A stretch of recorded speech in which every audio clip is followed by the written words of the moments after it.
In fundraising, you have to play to your strengths, and you have to stay within what you can control, or it will drive you crazy. Fundraising inherently is in the donor's hands. There's a lot that we can do, but we can't control every piece of the process. So I realized something last night about setting projections, because I'm a big believer that goal setting should actually be projection setting. It should be grounded in reality, where your constituency and your donors are at that point in time, and that your goals are reasonable and attainable.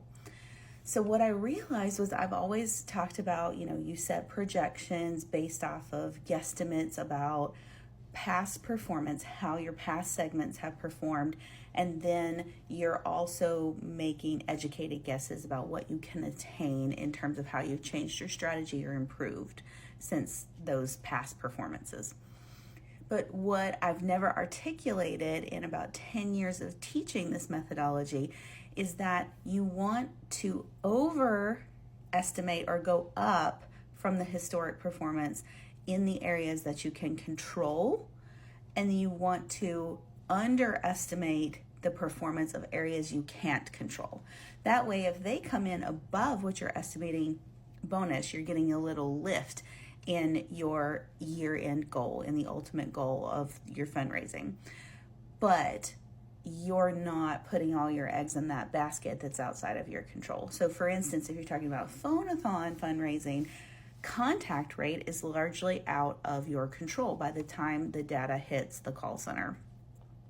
So you usually want to estimate those contact rates a little bit down from historic performance, because you can't control for it. So if it comes in just like it did last year, you'll be up a little bit.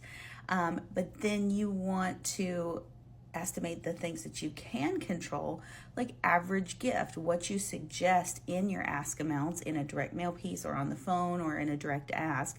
You control where the conversation starts, so that can help you control a little bit. You have much more influence over the amount of the final gift than you do over something like contact rate, whether someone's going to pick up the phone. You also can be in control of your volume of work, the number of people you reach out to, the number of mailings you send, your number of phone calls that you complete. Those things are within your control. So up those goals, and that's usually where an organization is falling down, is in the volume of work category. They're not doing enough volume of outreach with enough efficiency to move the needle once you get all the way over onto the other side of the spreadsheet where the results are.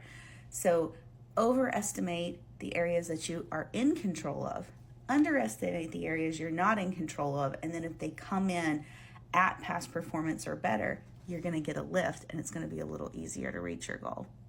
Hope that helps.